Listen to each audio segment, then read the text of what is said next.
crap, there goes the Scooby-Doo mystery machine. Look at that thing. Wow. That's one way to move a vehicle. Woo! Dog.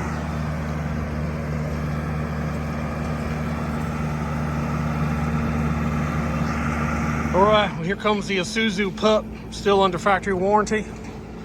If anybody wants this, I'll give you a good deal on it. It's got a bumper-to-bumper warranty.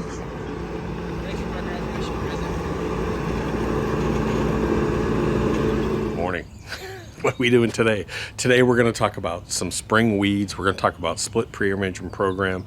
And I'm going to talk to you about the difference between my lawn and some of the other lawns. It's actually pretty cool, so hold on.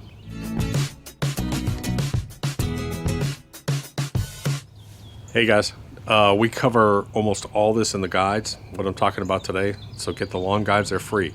Go to freelawncareguide.com. From there, you can look at, that's the cool season website. And there's links to the Bermuda grass and the zoysia grass. They're lawn guides, they have calendars, they walk you through the entire year, every single process, every single question, aeration, bugs, grubs, fungus, cutting height, everything you want to know. Get them. Now when you get there, bookmark it, because there's no app and there's no email sign up. We just leave them up for you guys free, so use them. Let me do something real cool. Let me take you up. This morning it's cloudy, we're going to have some storms come in, so it doesn't shoot that well. My lawn looks kind of dull, to be honest, but let me take you up. This is my street. This is my neighborhood, and all the lawns of the neighborhood basically look the same. They are basically brown. They're coming out of dormancy. They're still kind of ugly. Nothing's going on until you get to my lawn, and my lawn looks fantastic. Now, if I had shot this at the right time of day with the sun out, it would actually even look even better.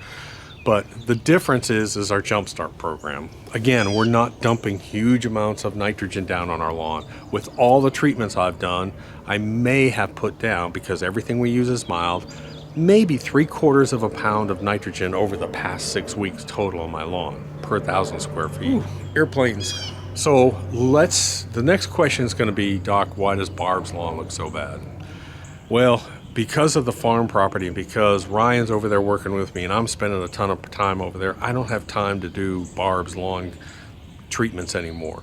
So what I told her, she asked me and she said, hey, I'm going to go ahead and hire one of the national companies. I'm not going to say the name. She hired a national company to come in and start doing her treatments. So she's got pre-emergent down, she's got some fertilizer, she's got other stuff down, but I want you to really compare the difference between these two. I've got pre-emergent down, but I've done my Jumpstart program, which is in the lawn guide, which is we put down PGF balance real early. The lawn wakes up with a little bit of nutrition. It's not pushed. And then once I see my green up, I put down my green shocker. And then just last week, we put down our first treatment. There's bugs out here. First treatment of PGF Complete. Now, PGF Complete isn't all on the ground. It's a slow release fertilizer. So I'm not pushing it. I'm not putting down a ton of nitrogen. I'm just following a smart program. So what's really interesting to see is if you follow this program, why my lawn is so far ahead and actually looks like a golf course, and all the other lawns are brown in the neighborhood. Again, I say this all the time. I have cars stop in front of my lawn and look at it and go, what the heck is going on here? They think it's fake. But let's talk about these weeds. So this year I had an unusual situation. Let me grab one of them. I had this little weed pop up, and this little weed, I believe this is a fireweed, and I believe this is from the storms that we had. We had a huge amount of winds come through here the past few weeks. I've never had a breakout where I have hundreds and hundreds of these things all over my lawn. So I don't normally like to put down weed killers when I'm in this transition, this wake up time. But I went ahead and did that, and I'm going to explain what I did. Number one, I took prodiamine WDG 65, which is a granular that you put into water, and that's my pre-emergent. That's my split pre-emergent. Now we do a granular real early, and then we come out right about now, and we put down our secondary liquid. If I do that, why do I do that? It's because I catch anything I missed. Lots of heavy rain since my granular, and I put out a real light coat, and I'm all set for the year. I won't have to use any more negative weed killers all season long. This time, something I did which is unusual, I actually came out with a broadleaf weed killer. I came out with 2,4-diamine. I'll put a link to all this stuff down below. I mix those two together. I put it in the 20-to-1 spray ratio bottles, and I sprayed my entire lawn. I left it there for a good 36 hours to get the broadleaf killer on it, and then I started watering it in. So I want to stress this again. When you have something that goes into your soil, like a pre-emergent, oh my goodness, really? When you have something that goes into your soil, you always want to make sure your soil is completely dry. 2 or 3 days of nice, bright, sunny weather. Put down your pre-emergent and then water it in. So I've been doing a couple watering cycles of pre-emergents in the soil, and now I can have the rain come by and I'm good for the year. Okay, so let me just show you what I put out here real quick. You can get a small bottle of this. This is the WD. This is 65 WDG, which is water dispersible or dissolvable dispersible granulate. So it's kind of like a powdery mix. They make a small bottle of this too, but I have it on my shelf, so I used it.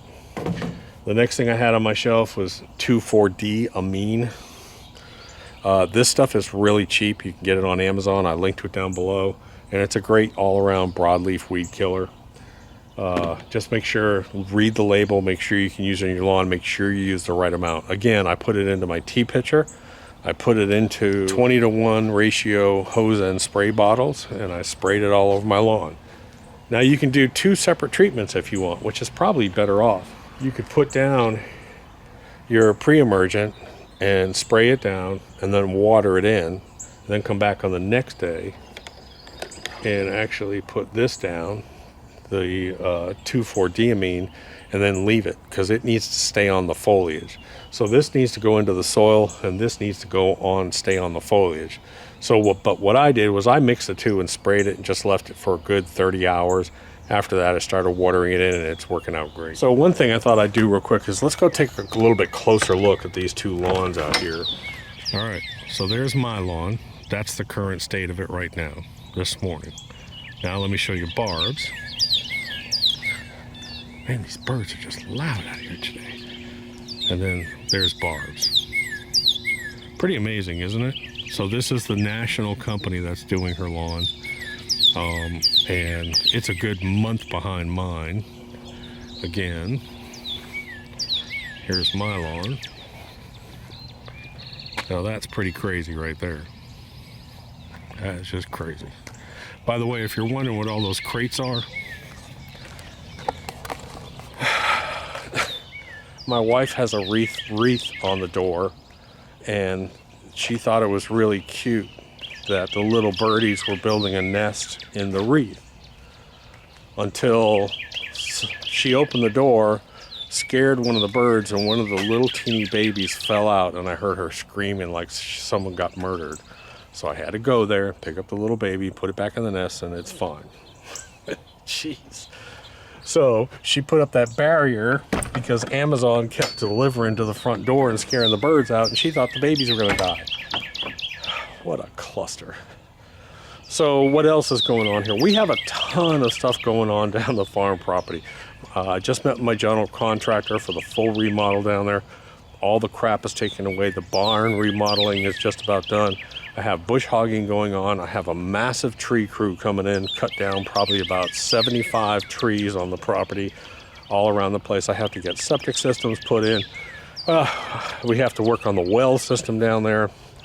Bunch of different stuff. The pond looks great. I had the pond biologist come by yesterday. I'm probably going to go out there. I'm actually going to fertilize the pond. I put an aeration system in down there. I got all kinds of stuff going on. So this has been kind of, the putting green looks kind of bad, and it's because our initial seeding we did on it got hit by that 21-degree frost, and most of it died off. So we've been back here reseeding it, and it's just now getting into that. This is dwarf bent, and it's so slow to germinate and grow. So I'm going to come back here. I'm going to hit that with super juice, because that stuff loves super juice. Next week I may hit my lawn with super juice too, just to give it a little, because it's got a lot of iron in it now. But let me show you real quick. If you just have a few weeds here and there, I don't want you to do an overall spraying of a weed killer right now. You can go out and just spot treat those few individual weeds. We literally had thousands of these like fireweeds come up all over the backyard, and we had some on the front too. That's why I did an overall spray. So again, if you can avoid doing any weed killing sprays during this transition and wake up time, I would avoid it.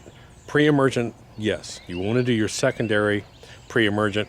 Remember, when you do scalping, you're kicking up a lot of these seeds. You can get a secondary poana pop up, which is really not a problem because it'll die off in the heat. But you also get you open up that thatch and you get a lot of seeds popping up above the pre-emergent layer. So they'll actually grow in that thatch layer, and once they hit the soil, then their roots kind of die off. So it's kind of weird. Remember, pre-emergent doesn't stop seed germination. Pre-emergent stops new cell growth. So you don't want to put pre-emergent if you have new sod or a new lawn. Remember that, it's very important. You want to make sure that your lawn has a full season of growth before you put any pre-emergents down on it.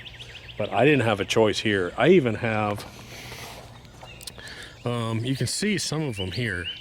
There's one good example over here, but man, just a bunch of these stupid little weeds. This is a different type right here. You can see how yellow it is, and it's dying off from the spray. But just keep that in mind, that if you have a big weed breakout, that means two things. Number one, you need to get out a secondary pre-emergent coat and probably go ahead and treat. If you just have a few weeds, just spot treat it. I'll do that update on the farm video. I'm going to make a fun, just real crazy little video on the farm update. Hit subscribe so you don't miss that, and I'll talk to you later. Doc.